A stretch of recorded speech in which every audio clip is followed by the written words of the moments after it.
The house stood alone. It was atop Hollow Hill. The structure was imposing, its silhouette stark against the stormy sky. Locals whispered tales. They spoke of the house's dark history. It was a place of tragedy. Despair lingered. It was as if the very walls were weeping. The house was a testament to a forgotten era. It was a grand Victorian mansion. It had once been majestic. Now it was decaying. The paint peeled. The windows were boarded up. The garden was overgrown and wild. The house was a ghost of its former self.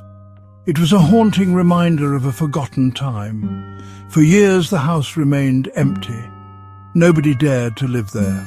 The stories were too frightening. The rumors were too persistent. It was a place to avoid. The house on Hollow Hill was a place of shadows. It was a place of fear. Lena was a woman of logic. She scoffed at superstition. Ghosts were not real. Haunted houses were nonsense. She dismissed the stories. They were nothing but folklore. She was determined to prove everyone wrong. When Lena inherited the house, her family was horrified. They begged her to sell it.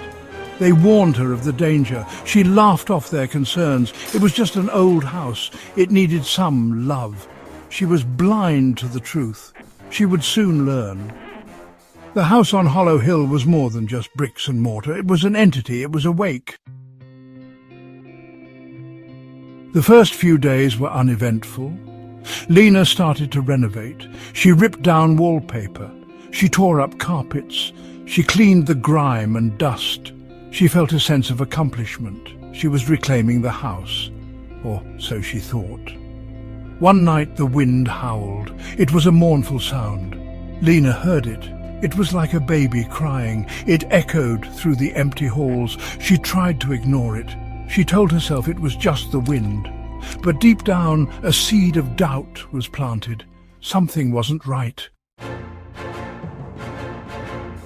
As the weeks passed, the incidents escalated. Footsteps creaked on the stairs. Doors slammed shut on their own. Lena would wake up in the night. She felt a cold breath on her neck. Her skepticism began to waver. One evening she saw it. A shadowy figure darted past the doorway. She froze. Her heart pounded in her chest. She dismissed it as a trick of the light, but fear coiled in her stomach. It was a growing dread. Something was in the house with her, and it was not friendly. The entity made itself known. It was a terrifying night. The storm raged outside. Thunder shook the house. Lena was trapped. She was alone with the unseen force. Objects flew across the room, furniture overturned. A cold, disembodied laughter echoed around her. Terror gripped her. She was no longer a skeptic. The house was truly haunted. Desperate, Lena sought help. She contacted Father Thomas. He was a local priest. He was known for his faith. He listened to her story. At first he was skeptical, but he saw the fear in her eyes. He agreed to help. Father Thomas entered the house. He could feel the evil. It was palpable. He performed an exorcism. The house fought back. It was a battle between good and evil. The air crackled with energy. The entity was banished. The house was quiet, but the peace was fragile. Father Thomas warned Lena. The curse ran deep. It might never truly be gone. As Lena stood in the unsettling silence, she knew one thing. She would never be free of the haunting of Hollow Hill.